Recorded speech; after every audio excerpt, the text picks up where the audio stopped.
What up, everybody, and welcome back to another episode of Funboxing with Will. I am your host, Will, with H2O Co. Film and Photo, and today we're going to be doing a review on the Canon M50 Mark II. So let's get into it.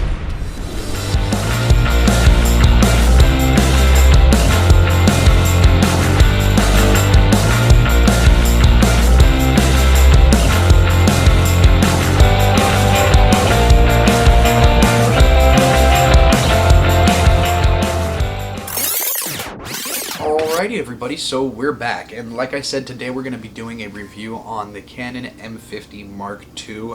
Just before we get into that, I want to thank all of my subscribers, and if you find any of the information new or useful to this channel, or I'm sorry, if you're new to this channel, and you find any of this information at all useful or helpful, go ahead, hit that like and subscribe button down below and click on the bell notifications so that you'll get notified when I release new content.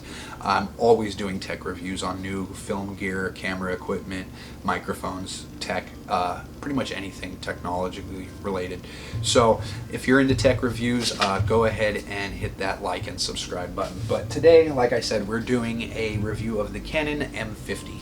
Now, I was going to go rent the Canon M50 Mark II to do this review, but once I found out the specs and all of the information about the camera, I decided against it, seeing as I already own the Canon M50 Mark I. And I want to preface this with saying that some may consider me a Canon fanboy. I've only ever used Canon as far as interchangeable lenses go. As far as my professional career is concerned, I've only ever used Canon cameras.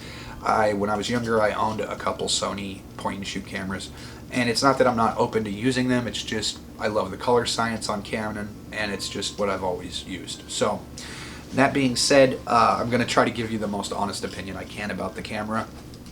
Now, I've always trusted Canon to release a decent product worth the money for the price point and the technological qualities that the product they release has, if that makes sense. So I don't feel in any way that Canon is a greedy company, or I haven't up until this point.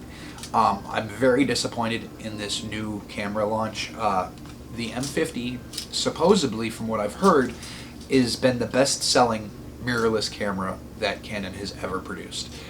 They've had more units sold from this camera than any other entry-level DSLR or mirrorless camera on the market. It's a very popular camera, and it's a very popular camera for good reason. It is an amazing camera. Now, being an entry-level camera, there are features that we didn't get with it that all of us would have loved to have had, like dual dials for ISO and shutter speed would have been great. Things, just small things like that, maybe weather sealed would have been great, but again, it's an entry-level camera, so you don't get those kind of features usually until you jump into the higher priced cameras. Now, there was a lot of speculation when this camera was coming out that they were going to do a lot of improvements to the hardware. Some were hoping for a 30 megapixel camera sensor, some were hoping for the dual dials like they did with the T8i release. They added dual dials to that camera. Some were hoping that it would have these features, and basically what it looks like they did was, it looks like Canon, for the first time that I am aware of, pulled some Apple tactics, and they went ahead and took the same exact camera that they had in the Mark 50, or I'm sorry, the EOS M50, and all they did was give the camera a firmware update and then put a new label on it and release it to the public, which is very Apple-esque to me. It's that business practice of trying to get you to buy the same product for more money over and over and over again. And it's disappointing to me.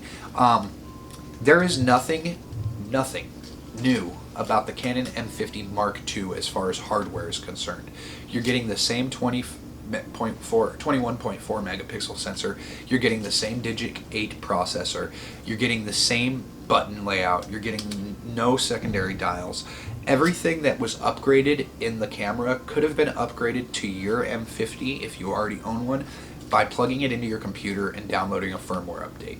So in essence, they, instead of doing that, they turned around, programmed all of their M50s, or at least half of the supply of M50s they had, with a new firmware update.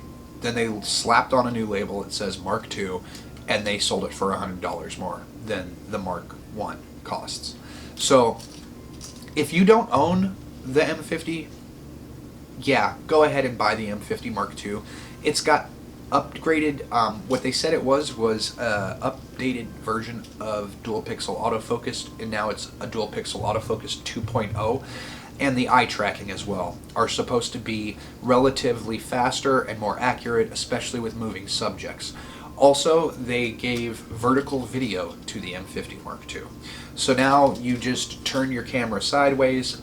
In today's day and age, we are noticing a lot more people recording videos for social media platforms like TikTok, Instagram, things of that nature. And so it is a little bit more convenient to be able to turn the camera sideways and take a vertical video that way, which you can do with the M50. It's just that I believe the M50 Mark II has another another connector on the side, so you can actually screw it into a tripod sideways instead of only doing it vertically, which is a neat feature.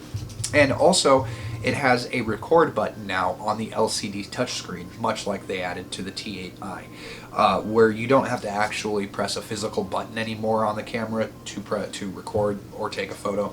There is a shutter button on the touchscreen, which can be very convenient if you're one of the people who use the touchscreen as your main viewing source. Me personally, I prefer the EVF just because it feels more natural to me, and I started using an optical viewfinder to begin with, so I was very, very accustomed to using the viewfinder before I started using live view modes. So the camera body is identical. From what I can tell, there's only like 3 or 4 things that they changed, and it's all a software upgrade. Now, if you go onto eBay right now and you go to buy the Canon M50 Mark I, they go used for anywhere between $350 to $400 used, secondhand. Now, the camera new, I believe, is $599 for the camera with a kit lens, $499 without the kit lens. But the new price for the M50 Mark II is $599 without the kit lens, $699 with the kit lens. So essentially, they're charging you $100 extra for the same camera that you already own, if you do own it, and they're expecting you to pay $100 extra for a firmware, well, $600 extra for a firmware update, instead of just giving you the firmware update over the internet where you can download it directly to your camera, which they do have the capability of doing.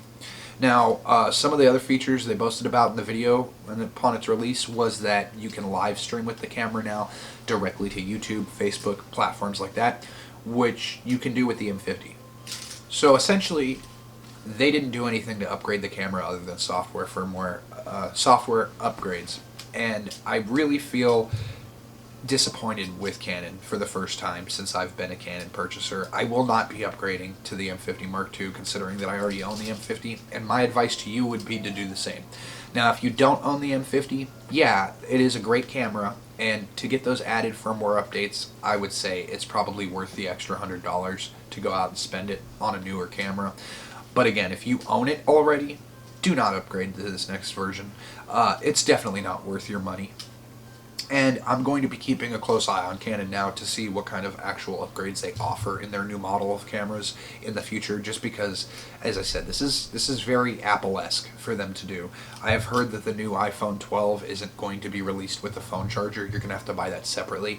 And I feel like these are greedy companies that are just trying to drain your pockets as much as they can to get every dime out of you. And when they can't figure out a way to do it, they just throw in things that should be included with the camera or the phone at an additional cost. So I'm very disappointed, to say the least, in Canon, and unfortunately I will not be upgrading. My review on the Canon M50 Mark II is going to be a 4 out of 10 stars, just because I feel like it's a gimmick to get you to spend more money with their company. Other than that, though, as I stated in the beginning of this video, this camera series, the M series camera, is an incredible camera. I love it. It's my most lightweight mirrorless camera I own. It works great with my Zhiyun crane gimbal. It fits on, it's compact. When I go out to shoot photos, say I'm just going to go shoot some photos for the day, I would more likely grab my M50 than my T8i, just because of the size, the weight, the features. It has eye detection, it has great dual pixel autofocus, it shoots in 4K, but there's a lot of caveats on the 4K and the M50, and those same caveats apply to the M50 Mark II. There is nothing different about the M50 Mark II's 4K imaging that has changed. We were hoping for, you know, like I said, a new processor, maybe a higher quality sensor. Even something as simple as dual dials on the camera would be very helpful, and it'd be worth the upgrade. If they put that one feature on the camera, I would have been willing to go and upgrade to the Mark II from the Mark I, just because if you've ever been in the field and had to take that shot very quickly, you'll know how convenient and helpful it is to have dual exposure dials, one for your ISO, one for your shutter speed. Without that, you're going to miss the shot a lot of times. So like I said, I'm very disappointed in Canon for doing this. I feel like it was a scam to the public to try to get them to buy the same product again. And I will not be purchasing it, and I would suggest to you, if you already own the Canon M50, do not buy the Mark II. It is not worth it. That's where the title of the video came in to play. So, other than that, it was just a real quick review of the M50 itself, or the M50 Mark II itself. I hope you guys have a great day. I will see you again shortly with a new review, and stay creative, my friends.